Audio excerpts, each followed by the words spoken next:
Friends and internet neighbors, thank you so much for joining me for Ethan Vanderbilt Interviews.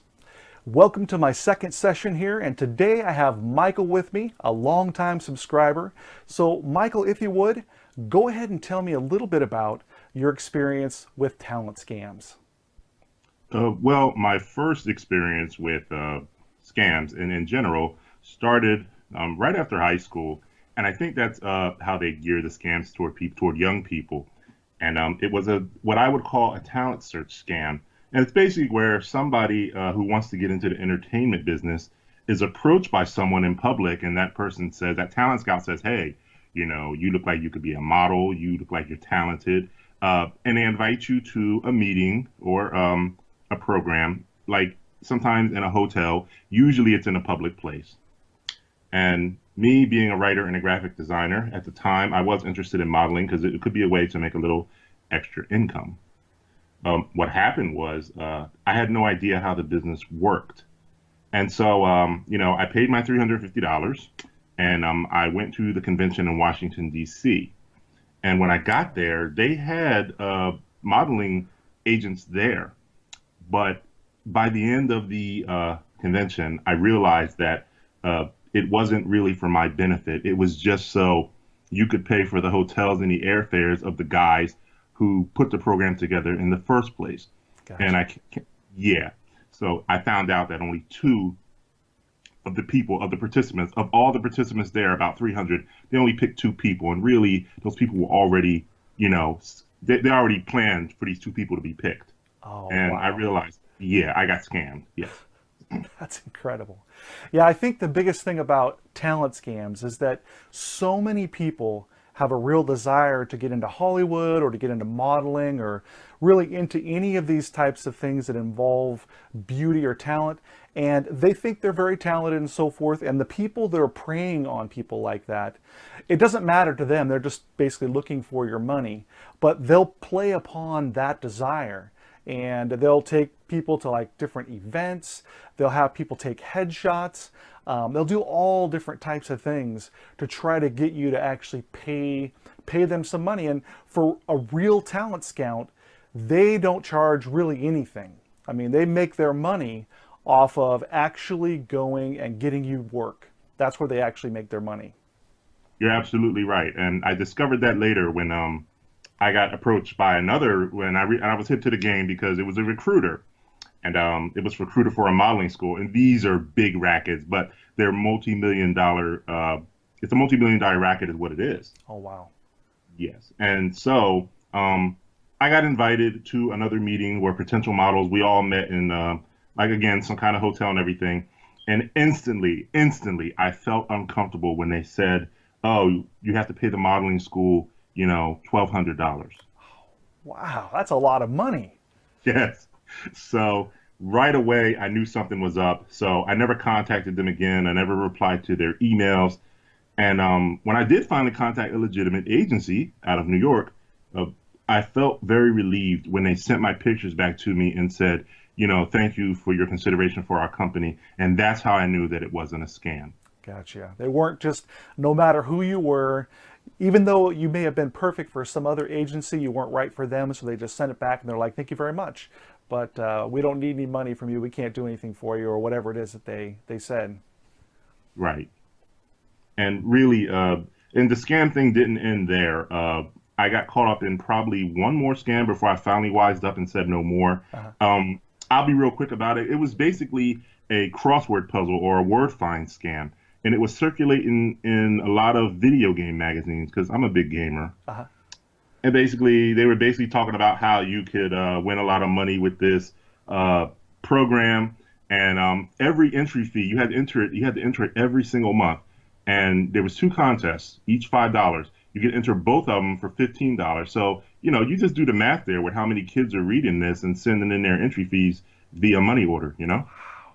I can't imagine how these people come up with these scams. I mean, it's just like, it seems like every single thing that someone would want to do to either win a prize or be a part of Hollywood or whatever, there's a Mhm. scammer that's like right there, has a whole program, that they've already designed to take advantage of people. I mean, I couldn't even imagine a crossword scam. It's like the last thing in the world I would have thought of. They're out there, and some of the scams that I've seen over my time. And just to be clear, I'm not really affiliated with any kind of MLM company or anything like that. I am a small business owner online. I'm a graphic designer, and I sell books. Uh-huh. I sold computer parts, things like that. Right.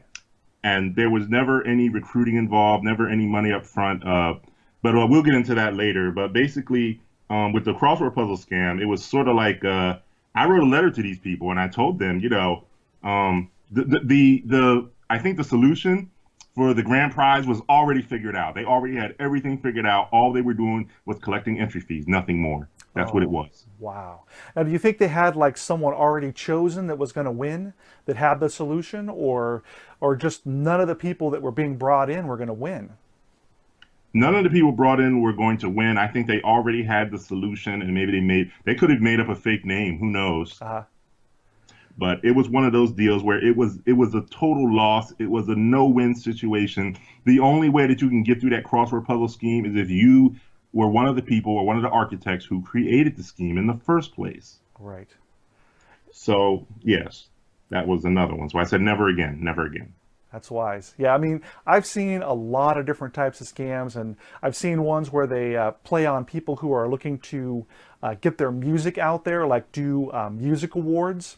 And they bring people in, and nobody ever really wins anything of any significance. They're runners up or whatever, and they may give a few dollars to somebody.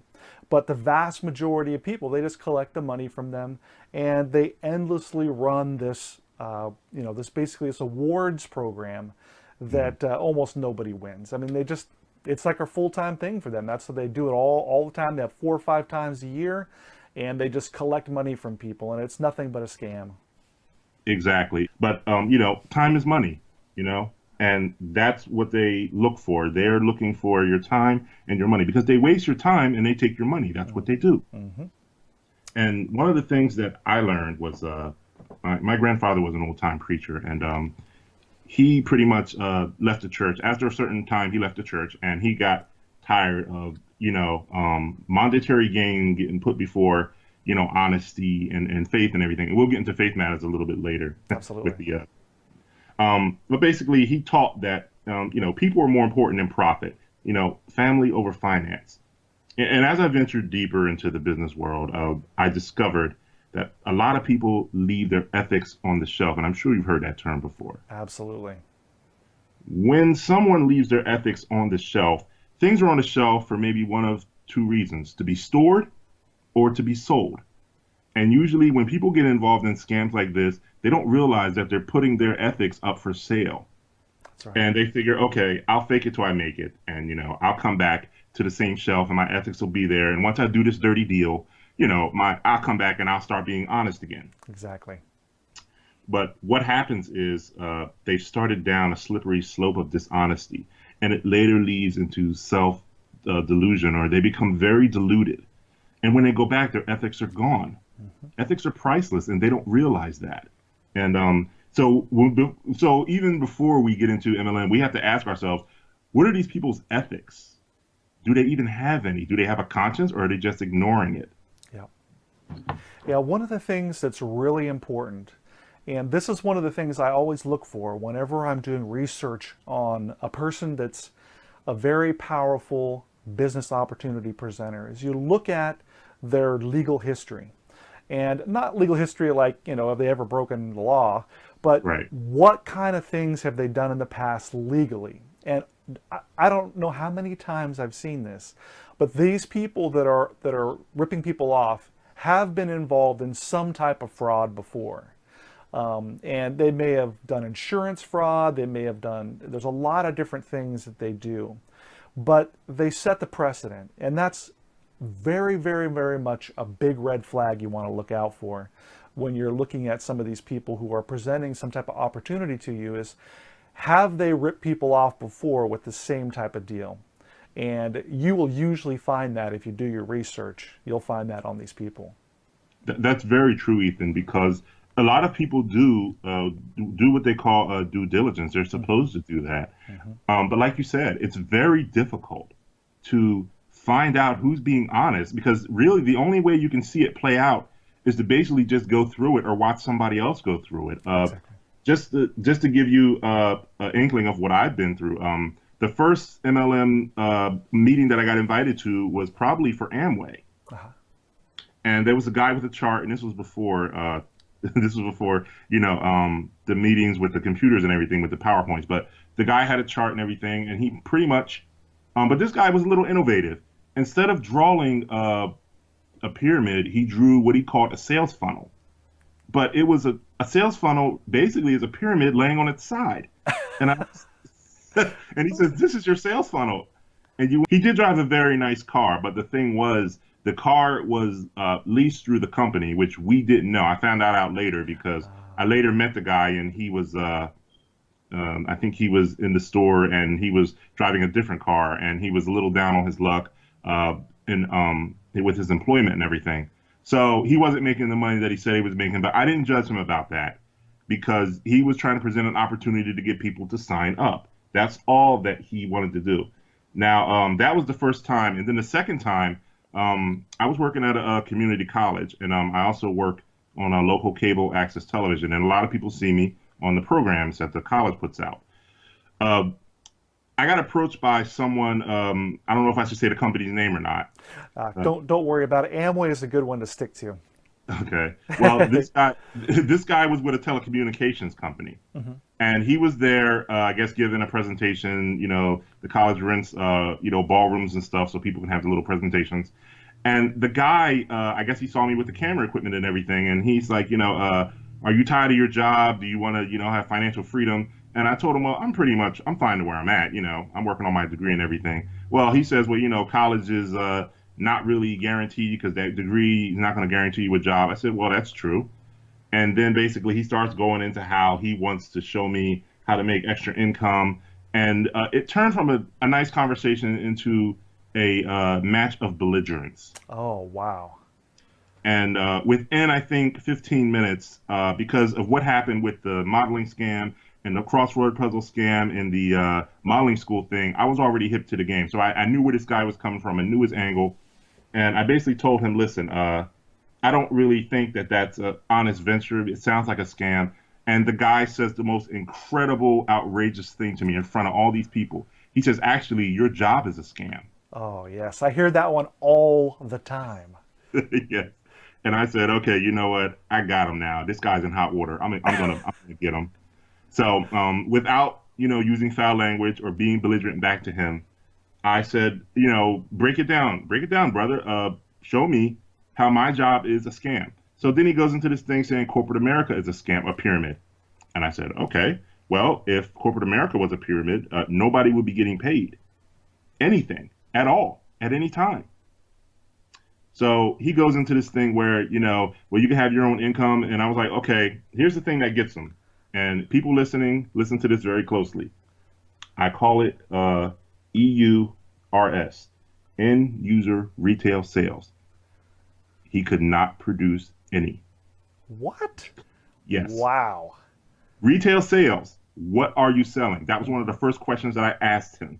Oh, we sell telecommunications products. Okay. Show me receipts. How many customers do you have? Okay. I don't want to see a downline, and I don't want to see your nice car. I don't want to see your Bentley or your BMW or your Beamer. Okay. You're already wearing a suit that I know you got from some some big box store. Okay. That's not from Men's Warehouse. So stop it. I know what you're doing. Just tell the truth. If you're here to just sign people up for memberships, just be honest about it. I have more respect for you. He got very belligerent with me, and he says, okay, if you want to live your broke life, you want to stay broke, working at your college, you go do that. And I said, well, I have 2 other jobs too. Work your 3 jobs, then I'm going to be rich in a few years and everything. I said, okay, well, if that's what you want to do, then go do that.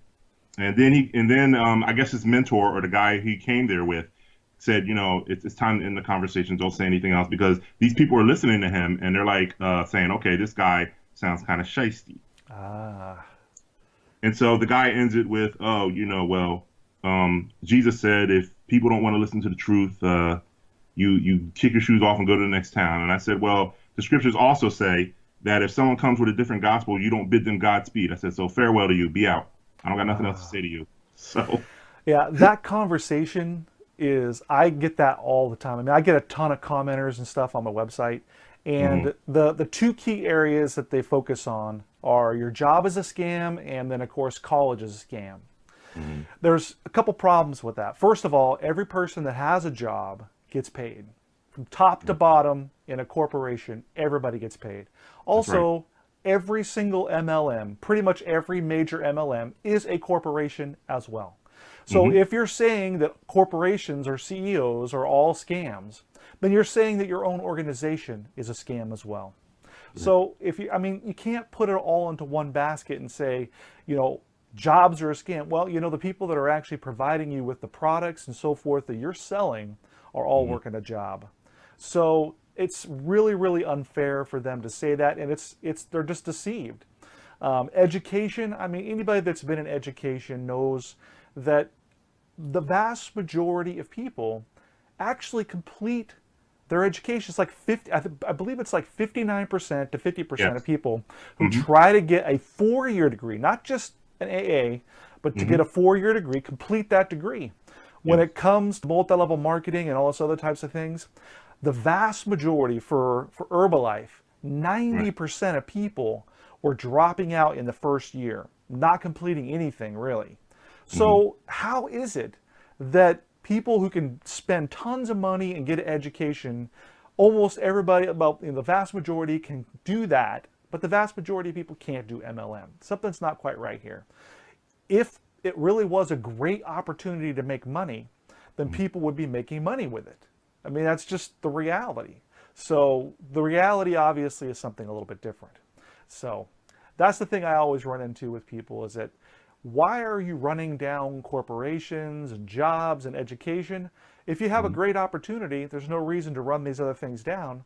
All you got to do is just show the opportunity and be like, hey, this is a great way to make money. This is how you do it, you know? Is this, that's very important because I've had run-ins with other independent business owners, IBOs, representatives, whatever you want to call them, these senior double, triple platinum vice presidents, all these ranks that they go through in the MLM chain, Mm-hmm. and it is an endless change. To quote Robert L. Fitzpatrick, it's an endless chain that will never work. It'll never be stable.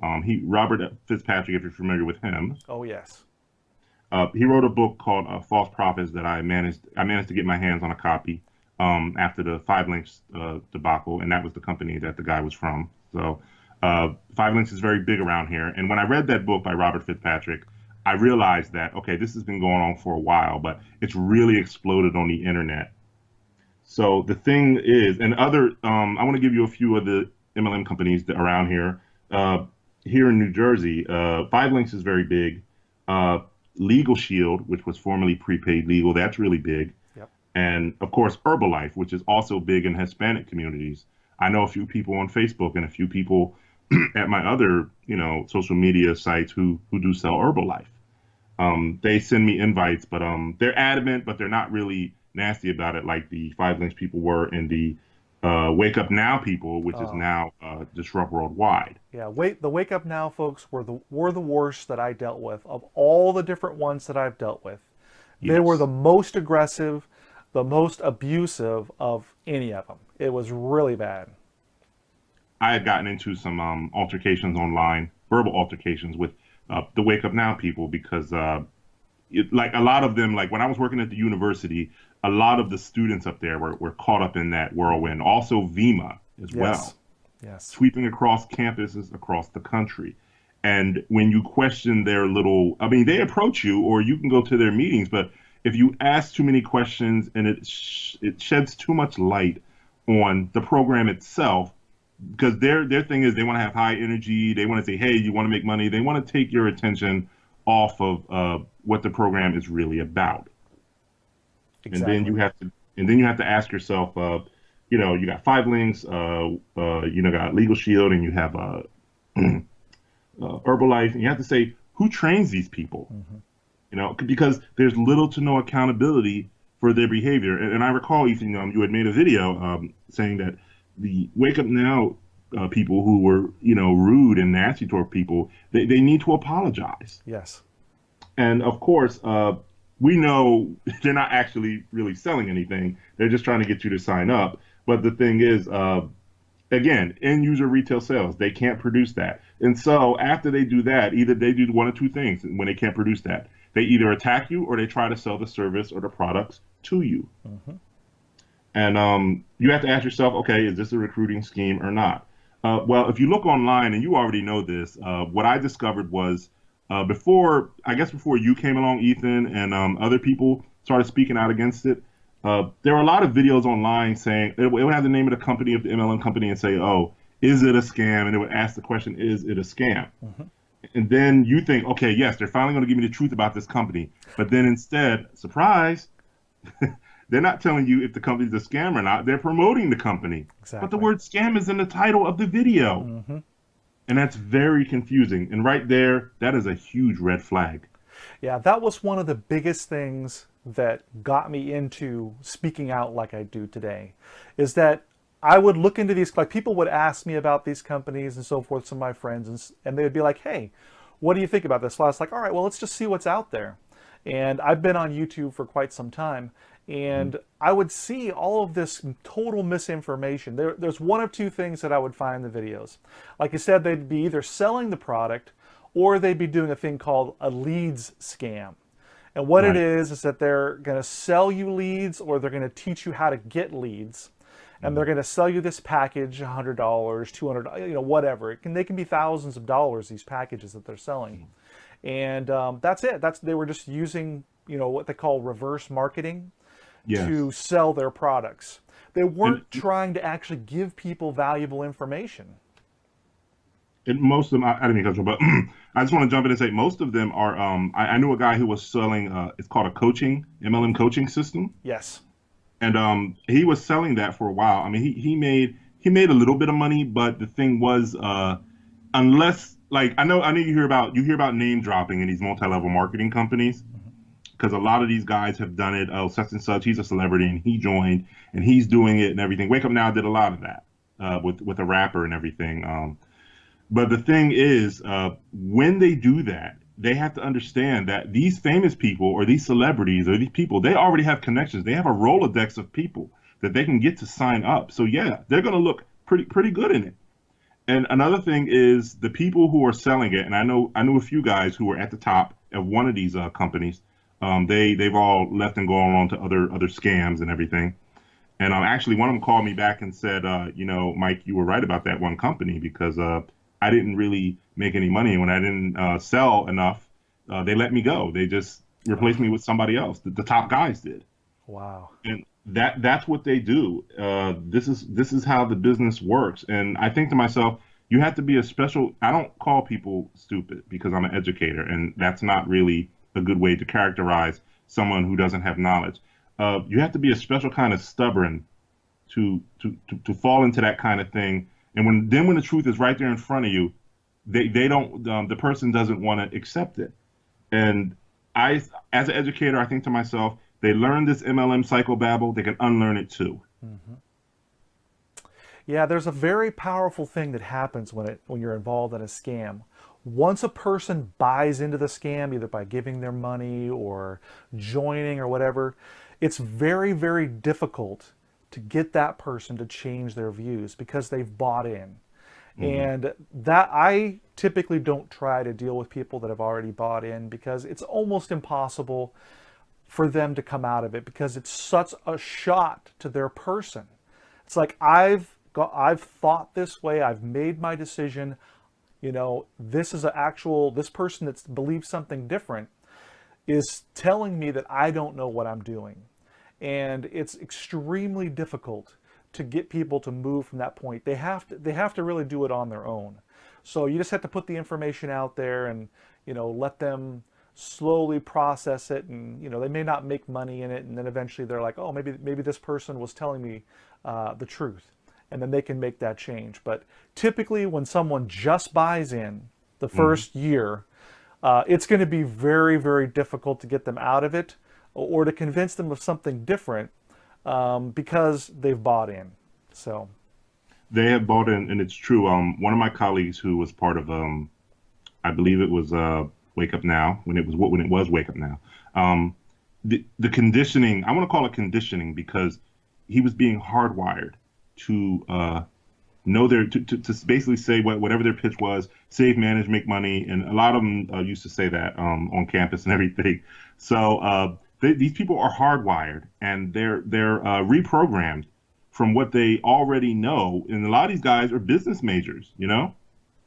That's And I'm right. like, it's amazing how they put aside common sense and oh, just go on blind faith because a lot of it is blind faith. They say, you know, you'll see it when you believe it, and when you get into beliefs and things like that, it's almost like a religion. Hmm. And MLM has become much like a religion. I mean, I'm going to be real about it. I mean, I've seen these companies, you know, and I'm going to be real about it. They infiltrate churches and college campuses. I've seen it at churches and I've seen it at colleges.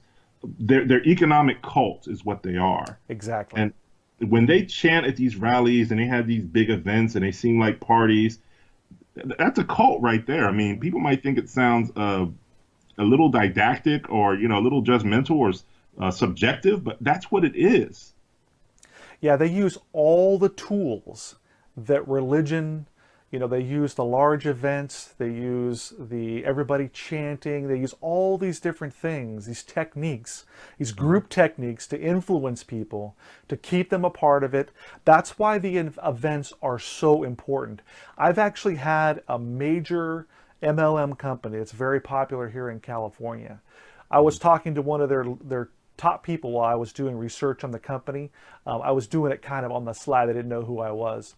But they said to me, don't join unless you're going to be going to this event. I don't want you to sign up unless you're going to be able to go to this event. So that's how important those events are to keeping people in the fold and keeping them in long term, because they have to get control of your mental state. And that's really what a lot of these things are, is they get you in, they get you a part of the group, they get you feeling very much the religious fervor that you would have going to a good church. And that's what they use. That's what they use to keep you in. They do. I've seen it at the events and everything. I actually videotaped one of the events, and this event went on for a few hours, and I pretty much thought, when's this, when's this going to be over? Hmm. But not once during the event did the failure rates come up because they usually have them written down. And in this day and time, you know, we live in a text message fast food society. So how many people actually read Hmm. the paperwork or you know the literature that they have on the tables when they come into these events? Uh, Probably not many. But because of the training, these programs, you know, they turn family members against each other and they destroy friendships, and I've seen it happen. Yeah. Uh, the biggest thing I see people defending in these scams, even even when they've been scammed by it already, they say, "Oh, it's a good company," Exactly. because what I've discovered is, and the guy who called me back too, he basically said, you know, I was ashamed to admit that the MLM company had took my money and I had been scammed. I was ashamed to admit it, and I supported the company even after the fact. He says, I'm not doing that anymore because it's hurt me, it's hurt my family, it's hurt me financially, really, but psychologically, it scarred him Wow. because now, yes, because now all the people he used to hang around with, they think he's a con man, they think he's a fraud, all because he was trying to sell them an opportunity, and then when the company went under, they were like, okay, well, it was a scam. And he was still defending it for a little while, saying, oh, it's not a scam just because it went under. But then one day he realized, oh my gosh, what did I get these people into? And he said he couldn't do it anymore. Yeah. For the United States, since we have so much money and so forth, even the poorest people have, can get back their money and so forth. The Mm, most devastating thing are the relationships, the very close relationships that are hurt by these things. In other countries where people are so very, very poor, the financial can turn into being so much more because people will give up their entire livelihood. I mean, I've heard of people that give up, they've worked their whole life and they put their money into these things like MMM, all these investment type scams, hmm. and they end up losing everything. And for them, it really is, I mean, that's it for them. I mean, they have little or no chance of being able to earn that money back. There's no retirement program for them. There's nothing. So that's it. It's devastating. But here in the States and in other, more wealthier countries, it's those relationships that are so damaged by Mhm. you being unethical with your friends, not using good business ethics with people. And that's the thing that's really very sad. It is sad, and I hope that people understand that there are rules out there, but I don't even think they know them. Just to throw in a little thing here, the chairwoman of the FTC made a speech, I believe it was last week, Yes. last Tuesday, about the MLM industry, talking about how things need to change. And it's very true. People have to understand that even though this is a business, they have rights, and they have a right to. You mean you have a right to do a chargeback? You have a right to complain. But another thing that I'm sure you already know about is that there's not enough people complaining, and we really need people. And that's why I'm glad that you're doing shows like this, because we really need people to get out there and just get into a setting and say, hey, listen, I got scammed. This happened to me, and I want to warn people about this because it's gonna ruin them. It's gonna scar them. It's gonna hurt them. These Right. people don't care about anything else but getting you to part with your money. Exactly. Yeah, I think that's probably the most difficult thing, and the biggest problem. It's like the chicken and the egg situation, is that Right. these scams are designed so that you will not complain, because let's say in the case of, let's say, like an MLM, you've gone out, you've told all your family and friends that this is the greatest thing ever. It's going to change their lives. I mean, this is amazing.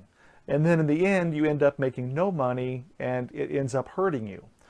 Mhm. If you go to those people and say, well, I was completely wrong, I'm so sorry, it's going to make you look completely awful.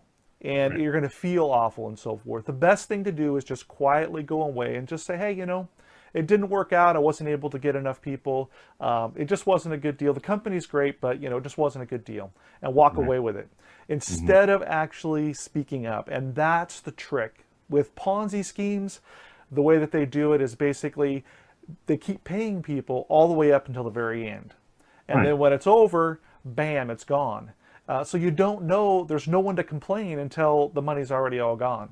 So either one of these scams are beautiful because no one complains until it's too late.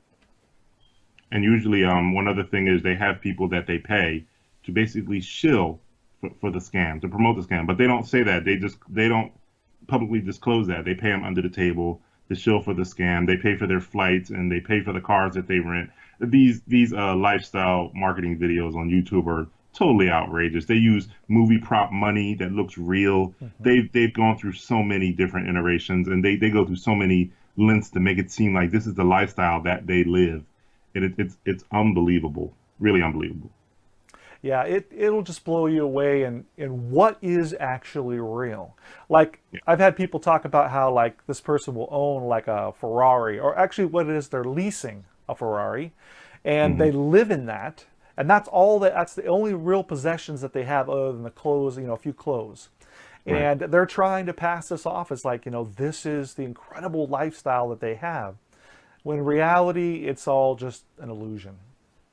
It is an illusion, and people have to understand that images and illusions. We live in an age where images are prominent in our lives. Advertising images fool people unless people know the premise or the source of the image being presented to them. And once they figure that out, they won't fall for it. Like when I decided I'm not going to fall for this again, I'm not going to fall for it. But they feed on people's greed. They know Yes. what people want. Their sales funnels are targeted toward these types of people. One of the people that I found online, he did a whole series on Wake Up Now. It's a guy named Wilfie, if you're familiar with him. Oh, yes, very familiar. Wilfie is a YouTuber who basically got into a little debate with some people who were selling Wake Up Now. He did an entire web series on it, and they attacked this guy relentlessly. And he actually sat there and he got with these guys. He basically broke it down for them and everything. And they're just mad, salty, mad at him because he was basically breaking down their little scam. He came right out and said it was a scam, and he said, yes, this is a scam, and you should avoid it. And he got to gloat about that too. So hey, more power to him. Yeah, one of the things that when I first got into this, I found that with almost every one of these scams, there would be someone like Wilfie that was in there in the trenches fighting. And I mean, almost every single one of them, there's one person that was a part of it or observed it or whatever it was. And they would just get in there and they would really take it to them. The problem is that almost all these people, they try to classify them as like crazy, this is some crazy person or whatever it is. And they typically would not have any backup, no one that would help substantiate what they were talking about. And that's one of the roles that I've been able to play. And I've really enjoyed being able to help and come in and basically support these people with the same information that comes right from the sources of the company, you know, information straight from the FTC, whatever. Give them that background, give them that solid foundation that they can use and be like, yeah, I'm not alone. I'm not the only person that's out here that's speaking the truth to people. And what I've found is that once people start doing that, it just explodes. And today, there's a ton of people that are out speaking the truth now. And I think that's probably the most exciting thing for me, is just being able to see how people are a lot more open. They're not just letting it go anymore. Right. Everybody's starting to speak up. It's been going on for a while. And as you well know, when people get tired of something, like we can take the Vima thing for example, because Vima was targeting a lot of college students. Excuse me, and a lot of people were losing their college money, taking their stipend checks, paying into Vima, dropping out, and the parents got very concerned about that. And they said no, we're not going to put up with this anymore. So now, of course, Vima has to do straight sales now. Can't be about recruiting anymore. But for these other companies, there aren't enough people coming out yet. There aren't enough people who are coming against it yet. And the reason is, well, I'm gonna put it this way: change begins when people are given the correct information. I mean, right now they just have data. They have a whole bunch of data. They haven't sifted through it all yet. But once they do, and they have the correct information, they'll be able to go about getting a chargeback or putting together a lawsuit, trying to get their money back, whatever they need to do to recoup whatever money they lost in the program. Yep. Yeah, you had made a really good point about Vima. It was really about the kids. I mean, they were targeting kids that were underage initially, under the age of 18, and they were getting them in. I had 15-year-olds come to me and be like, oh, I'm making all this money. You don't know what you're talking about. This is the greatest thing in the world. I'm like, you know nothing. Right. You have no experience in business. You know nothing. What are you doing? Why are you investing all of your time? And they just really didn't know what was going on. And I think you're really right about that. It's the kids, all the kids that were affected.